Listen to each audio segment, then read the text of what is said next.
Hello, everyone, and welcome to the new episode of The Business of YouTube. Today, we have a very special guest, Jeff Nathenson. Here you are. If you don't know Jeff Nathenson, you missed out. I have the feeling that you're going to learn a lot about him today, and that's going to be very entertaining. So don't miss this one. Hello, Jeff. Hello, Paula. How are you? Very well. Very nice to see you in this podcast. I haven't seen you for a while. Well, thank you for inviting me. So, if you don't know Jeff, either you were under a rock if you're in the industry of YouTube or sports, or like you were very distracted. Jeff has a very long history of YouTube itself and then working with YouTube. And so I think it's very interesting from this episode perspective because he has seen it all, literally from the beginning to today, and he's probably going to see it for a while still, and has a lot of stories. But interesting enough as well, like it's with Jeff, we always had very interesting conversation, funny conversation as well, and they never end. So just get a cup of tea, guys. Yeah, and, you can never get me to shut up. I just don't shut up is what happens, is what she's saying. no. We have very long conversation. Actually, Bengu always says, like, what do you guys always talk about? Like forever and ever. So so I think I get my share as well. But first and foremost, do you want to say what do you have to do with YouTube? Like from your words, I think it's more interesting than from mine. The line I use, I'm the oldest man working in social media. It's really been an interesting career where even before this, I had worked in television and saw the advent of cable television and how cable um, had transformed the media landscape and created much more specific programming for key communities in the area of news, sports, music, etc. And then I got this rather unique opportunity when Patrick Walker called me up on the phone, one of the most famous scarf wearers in the world. And he calls me up on the phone, and I'd worked for him at IMG, and he says, I'm working at Google on this thing called Google Video. Would you be interested to basically join me here and help me with the partnership team? And I was working at CNN as an executive producer at that time, and it sounded like something incredibly amazing and weird and strange. Google Video. I was vaguely familiar with Google. One of the funny stories about when I was interviewing at the time, Google would have like 7 interviews or something like that. And at the time, one of the interviewers turned to me and said, "What do you think about this YouTube thing?" And I said, "Don't know it, never heard of it." And that guy would become the head of marketing for YouTube across Europe. But the thing about it was he recommended that I never be hired because I had no idea what YouTube was when I joined Google Video. And so I had this, but despite that, Patrick said, he's pretty good. We got to find a way to work with him. He'll learn. And so I And got a chance to just to set the scene, when was that? Like 2005? yeah, 2005. It was, so what happened was I arrived there in the around August, and 3 months later, I'm at MIPCOM with Patrick Walker, and we were seeing this really interesting graph that would take place in the marketing meetings before where we would show Google Video and saying, "Hey, our viewership is doubling month on month. We are growing so rapidly." And he said, "They say, but what about this thing that's even growing even faster like that?" It's, "Oh, that's YouTube." And YouTube was growing at a 10x rate per month while we were doubling, and, and there was just no path towards catching up with YouTube. It was growing at such a fast rate, and so that autumn we were at MIPCOM in Cannes, and I'm with Patrick, and we were at some awful, terrible meeting trying to explain what Google Video is. And we see our phones at the time at Blackberries, and it's basically said, Google has purchased YouTube. And at that juncture, we stopped working on behalf of Google Video, which stuck around for a little while, but then started working aggressively and supporting YouTube and bringing on partnerships for the platform. So that Yeah, was it. I So remember the I've been working. announcement. I I worked at remember that I worked at announcement. It was YouTube. massive. Yeah, yeah. We thought everyone was going to be excited to meet us, and people were still not No, that excited in no. the television industry. We thought we'd be the bells of the ball at that MIPCOM, and everybody wanted to meet with us. And they're like, nah, we don't really see much happening there. So my line, of course, as I say, I've been working on YouTube so long. I remember when YouTube was in black and white. but so we were able to transition the partnership management team in Europe very quickly to working for Google Video to YouTube. And it was very interesting because the first deal, I pride myself in saying the first deal done with a commercial broadcaster or a broadcaster we did in the UK, which was with BBC Worldwide. And I was able to go to the US and to the original, the second offices for YouTube, and work with the team that was the original core team that had built YouTube and really set up the BBC Worldwide partnership. And that was just an amazing experience. The free food was in a bunch of tin trays, and and it was just, the office was just derelict at best. And then when you talk to some of the originals, they said this is better than the first office because we don't have to sweep out the rats every morning. So you can imagine YouTube, that's become this powerhouse, was every morning. It used to be the first offices were above a pizzeria, and they just used to have to sweep out the dead rats in the morning in the San Bruno pizzeria. Yeah, that's what it was, right? And I actually relate very much when you say that. Yeah, everybody think that then YouTube was very cool. It wasn't that cool for traditional media for another decade and a half. You Well, mean, is it at least cool? Is it another decade. cool? Is it cool for traditional media now? Have I missed something? Well, you did. At least I was interviewing Joe Harbinson, and for Channel 4, it is very cool, and I was like very happy to see that happening.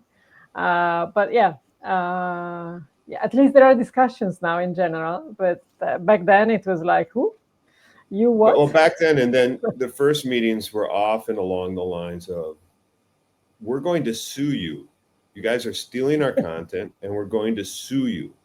And I'm like, well, okay, thank you for sharing that. We've got another 25 minutes scheduled for this meeting after the threat of lawsuit. Do you want to talk about something else? Can I talk a little bit about the platform? But a lot of the initial meetings were very much tied to the issues around the interpretation of the Digital Millennium Copyright Act. And now it's funny that we don't have to talk about the safe harbor provision of the DMCA anymore, and that we can sit there and really focus on providing people with entertaining content. Yeah, the DMCA. Yes, very familiar with that. Heard of that many different times. Safe harbor provision. Yeah, yeah. And also, like, I remember when YouTube was purchased, and I was at Google Dublin at the time, and I remember the announcement the day before to the press, and it was so amazing. Everybody was jumping, like, it's like, okay, this is the future and the present and everything. And yeah, it was for us, that's for sure, but not for the whole world for a while. And it was for the creators, definitely. Well, the YouTubers, they weren't called creators back then. There was no influencer, no nothing. There was the YouTubers having some fun and then starting making some money. But yeah, I remember that the perception was very, very different from the inside and the outside world. Yeah, no. When I went to San Bruno the first time, they introduced me to this guy named Big Joe, and Big Joe was the editor of the homepage. And the goal of the homepage was to make sure that on the homepage for YouTube, there wasn't content that was copyright infringing. Right? They wanted to make sure that they focused on creator content, and it was really interesting because this is like where the nascent creator economy started from. Was Big Joe was one of the most powerful people on the planet because he had 7 slots to fill every day on the cover of the youtube.com website. And he would go out there and he would find original content. And he created basically the first generation of YouTube stars by just giving them the platform. And everything that I would get, the comments people would just reach out to me whenever they found out I was with YouTube, is how do I get my video on the homepage? Like, and how do I get on the homepage? Because it was manually produced on a daily basis, and Big Joe was responsible, and he was the ultimate gatekeeper. He made the decisions of what was cool, and it was very interesting because he created that. I think he played a big role in taking and saying, there's original content being made by people you've never met before that is incredibly compelling. Watch it here, and that was one of the first chances to really highlight the creativity that would go into the platform and would transform not just the platform itself, but media in general. Yeah, when you get the spotlight on the homepage, and that's just from one day to the other, on the stardom, basically, something is completely clicking and you exist. Yeah. So definitely it made a lot of good there. And then, okay, like fast forward. So you stayed at YouTube, like made the whole history of it from zero, like from Google Video, not even YouTube itself. And then what happened then? What's next?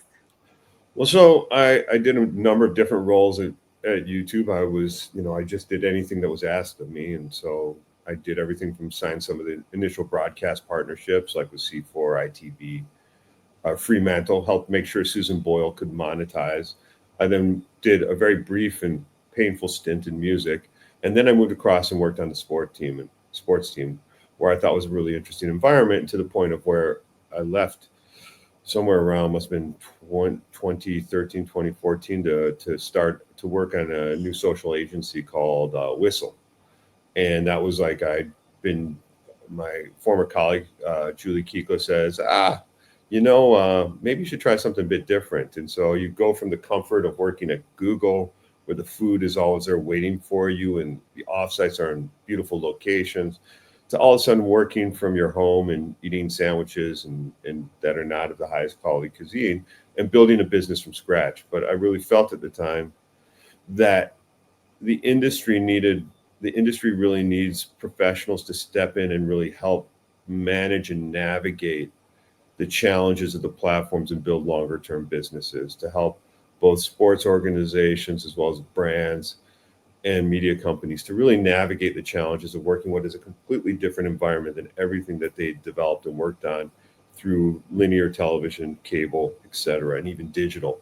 And so we wanted to create a company that basically said, sport is incredibly important. People are passionate about it. These platforms can deliver a great sport experience, but you need someone to help you. And that was very much what Whistle was. It was creating sport for the next generation of sports fans.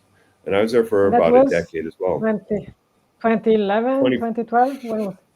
When was 2013 to 2023 it was taken over by DAZN, at DAZN, and sometime around 2020, beginning of 2023, I think. And I was there for another 8 months during the transition period time. And sometimes, you just got to get rid of the old guys because they're just grumpy as hell, and you got to move them on, and I have to move on to something new and exciting.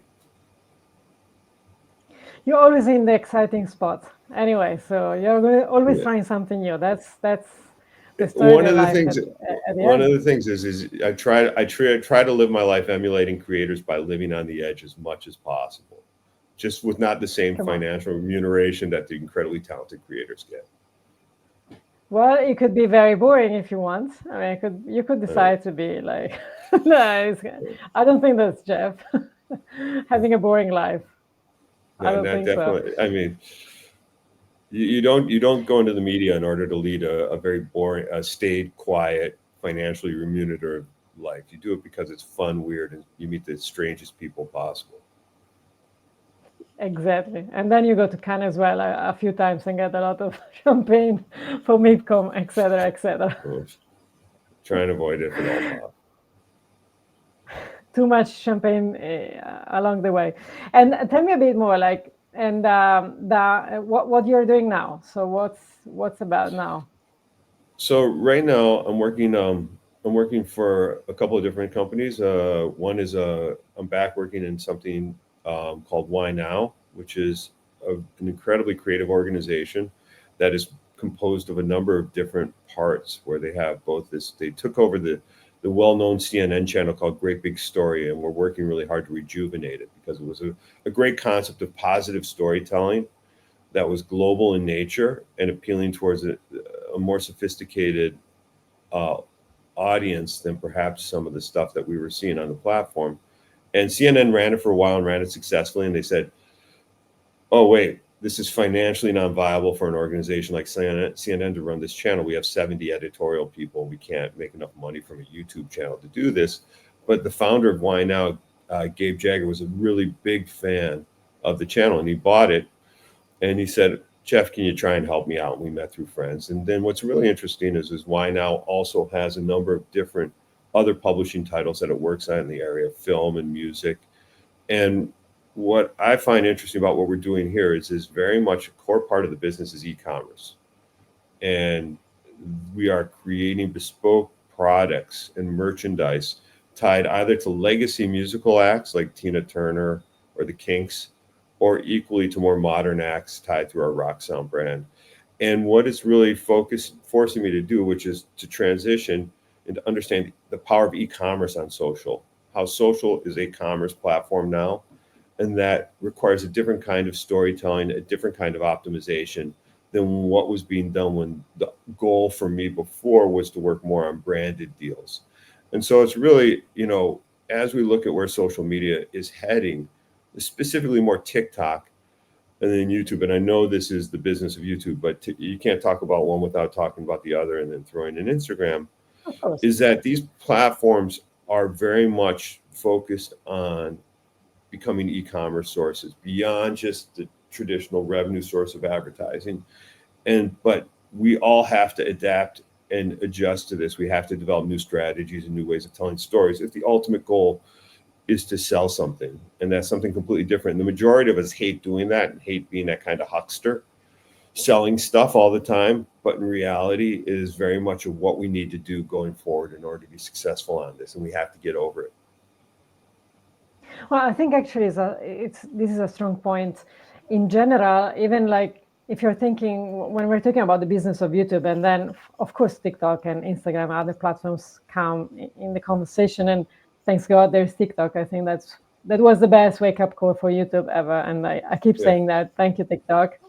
And all of our friends that are on TikTok now, I keep thanking them, and then we keep joking about this anyway. But I think that ultimately the key thing is, what do you do with YouTube as a business? It's like, is that just the advertising side of it? It's just that the branded deals? There's way more than that. And I think he needs to find his own way of serving a business purpose as an overall. And what you're saying makes total sense, is that it could be like e-commerce. It could be many different things. It could be like whatever. But I think that strategically needs to be thought through. And in general, I don't see that so much. Usually it's like we have it and we don't know what to do with it. And on YouTube, you can do the brand deals, but you have the ability to actually take it a step further and help the brands actually make the transactions. But that requires a different set of skills, a different set of storytelling devices, and the ability to go out there and do these things well. And influencers have done this incredibly well. And everything we do, and whenever I work with a traditional brand or broadcaster, I say the job is to learn and emulate the creators, and not to look at them and say, I would never do that, because they're doing so many things right and they are so attuned to what's going on the platform. Instead, the mentality of a successful professional organization is to try and do everything to find where their content, their stories, their business intersects with the mentality that is very much of the creator space. And so, it's, going back to TikTok, if you watch the way young kids are using TikTok, they're using it as a search engine. I need to find out what to buy, my mother for Mother's Day. I search on TikTok. I was traveling through California with a daughter, and she was basically finding us restaurants through TikTok and not through Google search. And that combined, that search mechanism and the way that TikTok is on search, combined with the e-commerce, is a very, very powerful business model. We're just not able to, as traditional media businesses, to capitalize on that. We view it as a dirty part of our business as opposed to a central part of it. Whereas influencer creators are totally unafraid of saying, I've created this clothing line. It's awesome. You should wear it. And they have no problem. And then it works. Call to action. And then it works. Buy it. And then it works. And then it works. And then it works. And I know it's the magic of the creators, and it's tough for businesses to replicate it. But we have to make a concerted effort, because this is the way things are going. And I think we can deliver great value to brands. We can deliver not just great brand storytelling through brand integration, but we can help directly move the merchandise if we execute well. And if we ignore it, we're just opening ourselves up to irrelevancy. Yeah, I think it's definitely either misunderstood or not taken into consideration so strategically. Because in reality, and I totally agree with you, like creators know, they are unafraid, and then try different stuff, and then it works. Sometimes it doesn't, but the learning curve is there. And there's no university or PhD on YouTube or other social media platform. You need to try it, and then it could work. but you just don't know yet before you try it, to be honest. And I think that traditional media usually is like, okay, I need to make a plan, which is fair enough, but you need to be able to trash half of the plan when needed and double down on the one that works, because that's how social media works. It was that was the case when I was at the Whistle, our biggest opportunity was launching the Premier League's YouTube channel. And so we basically had this opportunity, and I remember making the final presentation in front of the digital team of the Premier League and digital representatives of each of the clubs. And so there was a full room, and I said, I'm going to put forward to you our slate for the first quarter of programming on the Premier League YouTube channel. And the only assurance I will give you about this slate as to what's going to perform and what's not is that more than likely none of it will make it into the second quarter. And the truth was, I said very early on, it's like our goal is to launch and iterate hard and fast, and to work in a way that doesn't help organizations that want to plan 6 months in advance, a year in advance, a 3-year plan. Instead, we launch stuff, we look at what works, and we get rid of the stuff that doesn't. And even the stuff that works will ultimately be tweaked and changed and become unrecognizable. And we will see trends within it that where we will ask to pivot incredibly quickly because we want to capitalize on a trend on the platform. And that is just the nature. And this is why there's this disconnect between traditional media operations not really being able to be successful on the platform, is because they cannot move as quickly as is required to be successful. It's just not part of their operational characteristics. And when you sit there and say the platform is going to change, the algorithm is going to change, the monetization model is going to change, and they're like, well, we can't build a 3-year model off of this. And I'm like, well, you have to find a way, because this is where the audiences are, and you either ignore them at your own risk, or you embrace the chance that the future is very much being defined by these platforms and the creators on them, and you have to find a way to emulate them as opposed to hope they'll go away, because they're not going to go away. But again, the process of innovation is incredibly fast here now. Yeah, it's damn fast. And then you see all the digital publisher just popping up and then taking a lot of space, and then traditional media saying as well, like, why? I mean, my content is brilliant, but why they don't watch it? And it's like, well, I could point out, I love pointing out amazingly beautiful films that were shot by production companies that have got 72 views with them on them. I love pointing out amazing, just the best video that you could ever think of, getting no audience, because again, it's about the platform and what the platform is asking of you and your content, and not what you want to push through. You can't do that. It doesn't work. It's not broadcast. And plus, I think one misunderstood part of it is creating their community, because creators are very good in creating their community, and then the content becomes kind of like the fire where you all sit around and just share things and just talk about stuff is not the most important piece ever. It's like the glue that is keeping everybody together, but it's the values, what you're building in terms of tone of voice and everything that is shared by the community. And your community is your army, and I don't see that in traditional media as much. And it's YouTube has evolved, and this is interesting, working on Great Big Story, which is a really interesting project now. Is at the time, shorter videos, 3-minute videos, could do really well, and equally they could do well on general topics, right? So you could have a general topic. This is the proliferation of companies like Vice, and all these other companies came up with these general.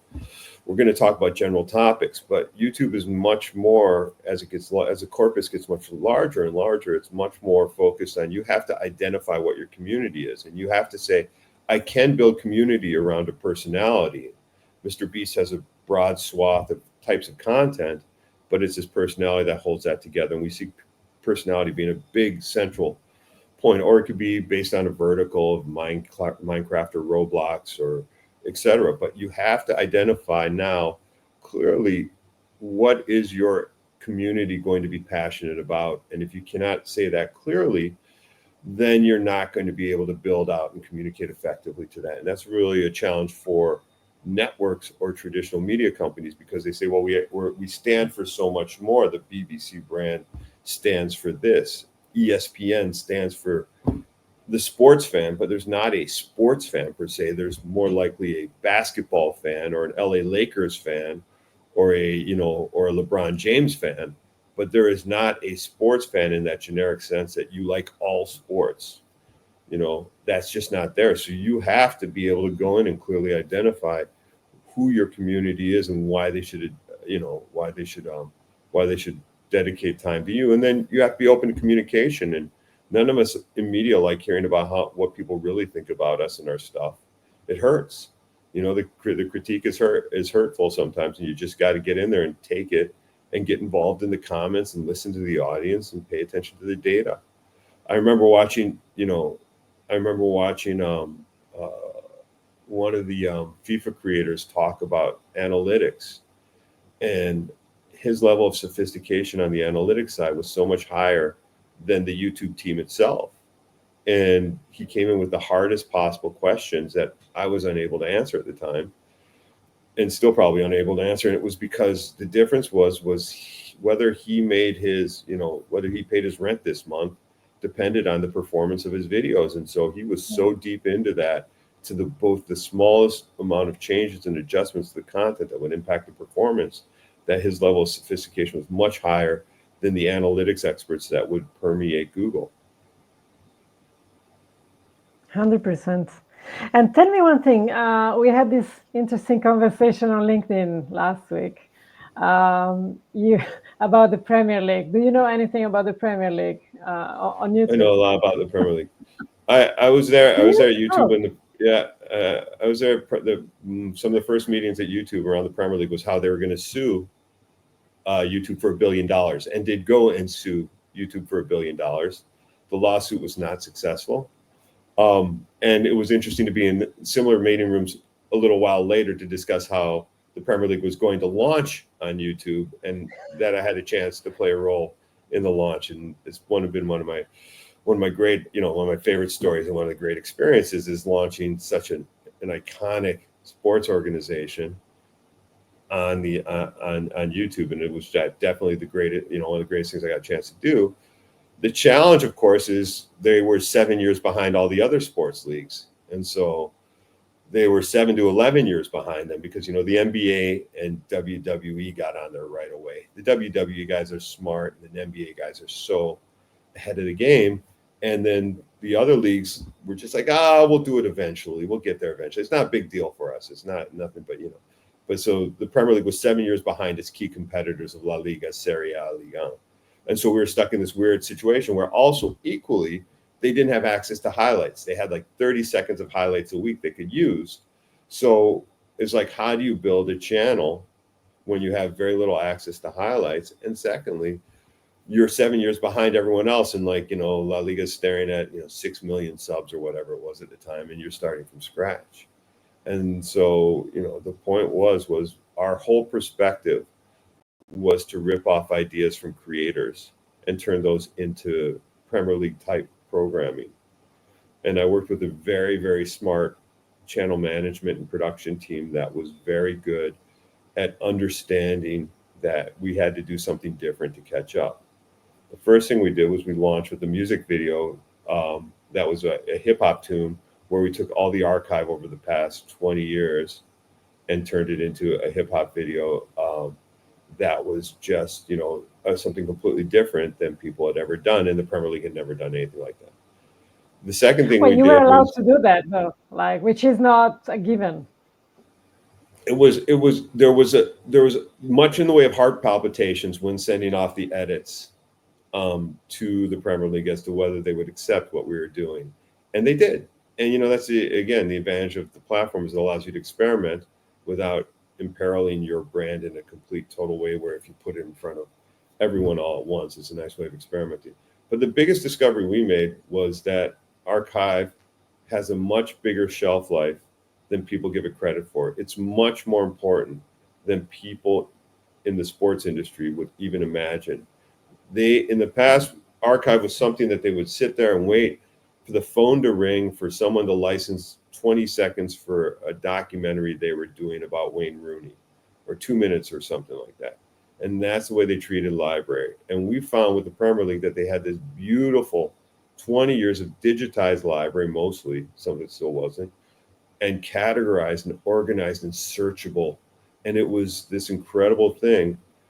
And there was two key moments that just really changed what we did with the Premier League's YouTube channel. And the first one was when the channel manager, Danny Timms, comes up to me and says, I think we should have longer 8-minute videos. I think it was Danny or Owen came up to me. We need 8-minute videos. That's what's working right now. I'm like, we're not monetizing the content right now. So the Premier League's never turned on monetization. They say we need to go longer. And so all of a sudden we started doing 8-minute mashups of funny themed goals, worst saves, best goals, all kinds of like great crowd reactions, all kinds of stuff, any kind of variation we could come up with, best debuts by a player, worst debuts by a player. And we're putting together these 8 million compilations and they just took off. The watch time was great. The audience retention was great. People would watch these videos over and over again. And that's the difference between highlights. Once you see the results of Everton versus, Everton's versus Southampton, you see it once, you're not watching it again. An archive of a mashup of all of Rooney's goals, and you will watch it over and over again. And we produced it in the style of influencers, right? Or creators that we were seeing that were doing it. It was like no voiceover, no one saying, and then, here's our top 10 list. It was a music video with amazing football, and they blew up. And the second key point was when Danny Timms, the channel manager, came to me and said, shorts is going to be important. I'm seeing what's going on with shorts. It's going to be important. And so we were way ahead of everyone else in putting daily shorts up and when we started doing that, our viewership and our subscriber base just started growing incredibly quickly. And it was like, because we were first mover, and it's like, and I talked to and you just assume that other people are going to see what you're doing and steal your ideas, because they're not. Shockingly, they're not the most, revelatory ideas. But I would talk to other sports organizations and they'd be like, oh no, we're keeping the short 9x16 videos for TikTok and YouTube's our long form content. And I'm like, which is the wrong answer. And this is one of the key lessons that people should understand. And I'll give you your viewers my tip of the week or something like that. But this is one of the things you have to understand. Tip of the year. This is a tip from Jeff Nathenson. So it's the tip of the year. It's a tip of the week, tip of the day.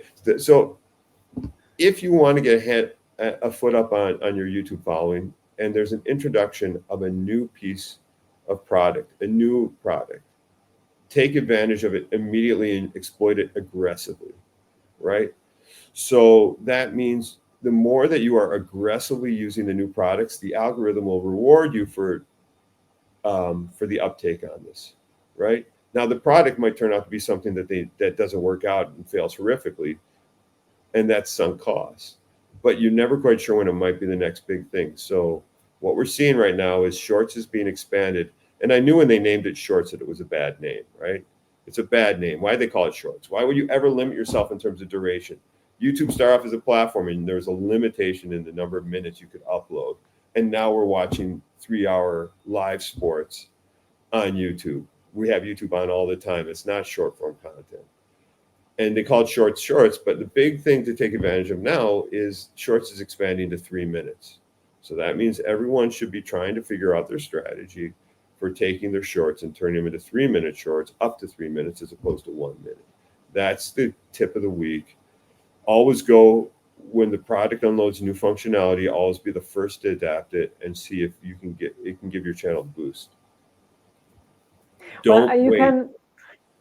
I can double down on that, because I've been called and named the hammer of shorts, meaning that at any conference, any chat, I was like, just double down, triple down, just, can you produce 3 a day? Produce 5. Yeah. Can you produce 5? Produce 10 a day. Can you produce 10? Just go for 20.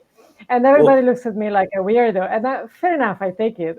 I'm not upset if they call me the weirdo, and probably I am, and that's okay. But archiving Well, shorts, well, double down in all of them, get watch time and, and new viewership. That's it. That's and all you great need. and Great Big Story was like one of those things where we just saw this recently. Like we're fighting to get videos to 100,000 views. Good videos with good watch time, 100,000 views. It's tough, but we're getting there.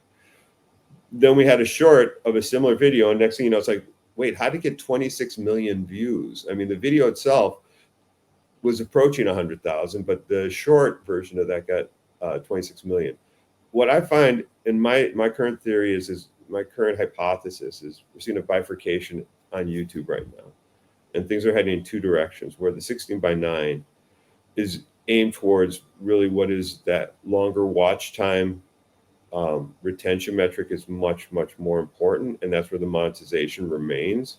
And that's because YouTube TV in the States is very much a product of the future, where they want to see it have an advantage over traditional, you know, cable satellite providers, and that's why they want that's why they're supporting as much as possible the longer form content. It really gives them the ability to do much more on the ad sales side and provide a much longer viewing experience.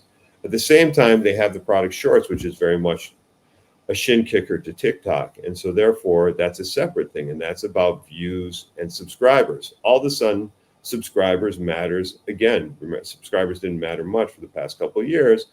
Subscribers are mattering now for shorts. So you have two things. If you want rapid growth of subscribers and views, you go with shorts. If you want to make money on YouTube, and no shorts is monetizing unlike TikTok, if you want to make money on YouTube, then you have to go longer form content and geared towards that longer watch time. Yeah, basically, like shorts is the new reach. It's basically marketing. That's it. It's getting the new eyeballs that you don't have yet. Then you convert into subscribers, and then you get them the long form But monetize, or like use it commercial for different reasons. It's like top of funnel and goes down in a way, which is I very mean, but different strategies, but you need to do both in different ways. it's difficult because again, we'll see what strain it puts on the platform, but it's two different experiences. I'm swiping up on shorts and I'm sitting back on YouTube right now when I'm watching 16:9. It is my second or third screen right now. I have my favorite, people are putting up, 6 to 8 hour live blocks a day, and I'll have it on in the background because I want to watch 6 to 8 hours of football goals at the same time. I might be doing some work on my computer and checking out my phone. But then it's a very different experience than what you're watching on shorts. And this is why, Yeah, I but mean, again, the product's a bit schizophrenic right now, and so we have to see how that pans out. yeah, it's like looking myself in the mirror. We say the same thing, Jeff. This I should I know, I know, I be know. worried? It's tough. But the I don't best have thing the is, same facial hair though. yeah, I know. But the best thing is everyone looked at when Mr. Beast, the guidebook for Mr. Beast was leaked, right? When you're a new employee of Mr. Beast's business, it was leaked. And it's like I was here with a team that's had this poor team here at Why Now and Great Big Story have had to listen to me. And I took to them, I sent it all to them. And Mr. Beast outlines in very clear terms of things that you want to stay. And it's like, listen, I'm not a complete total idiot. This is the mindset that you have to have. And again, I know people tend to laugh when they hear that I work in social media for a living, especially at my age. But the fact is experience does matter, and experience matters because we've seen we've seen not just where YouTube and social media and TikTok is now, but we've seen the arc over time. We've seen the arc of media over time, and with that experience comes the ability of understanding how decisions are made within YouTube, but also in terms of audiences, because we've seen this over time. So there's value in experience. It is not all that is new is not necessarily new. No, it's just a different form of it. It's nothing is new. I think it's just different forms of it that you can consume and leverage differently. But I believe that seeing it all, but as well like having understanding the traditional media, that's a powerful place to be. And Well, I and totally you want admire your experience. We always exchange views on things, and I really like not just your sense of humor, which I really enjoy, but as well like your experience and view on things. Although sometimes they are way too similar to mine, and that's not That's not fun. Get out of my head. Not always. Not always, luckily, so we can enjoy some discussions. But one last question, one piece of advice, if anybody's doing one thing and like anything else, like just do one thing only, what would be the piece of advice? Anything on top of what you already said? Well, I've said a lot of my tricks of the trade, which is you have to follow the creators, and that's really important. And put yourself in. Anytime you start a sentence with, "Well, we've done it this way, and so we'll do it this way going forward," is a sure way of making sure that you are going to fail horrifically. And I think the challenge you face is when you're working is we talk about the inverse pyramid of power of ensuring everyone within that you're working with has a voice and an ability to communicate, develop ideas, and develop creatives and have a chance to influence the overall outcome. This is not the dictatorial approach that you would have in a traditional media environment where there would be a creative, a showrunner, or an executive producer, or an editor-in-chief. This is very much what is essential for the success is everyone in the room has a voice and every voice is equal. The only difference is the senior person has to make a decision and live with the repercussions on it, where the individual who might have made the idea can definitely go off and find some more crazy ideas. So the point is making sure that everyone you're working with has a voice and is willing to contribute. That's not as easy as it sounds. Well, fantastic. Thank you very much, Jeff. I think it was a challenge to keep it under 30 minutes, and we lost the challenge, failed miserably, but at least we kept it less than 60 minutes. The watch time will be great. Just think, the longer the video, the more the watch time. It's all about the watch time. Yes, it's all about the watch time or the YouTube Shorts. Just pick your fight. Anyway, thank you. Thank you. It's always a pleasure talking to you. Thank you for being in the Business of YouTube podcast. I really appreciate it. Thank you. Have a good day. Thank you. Bye-bye.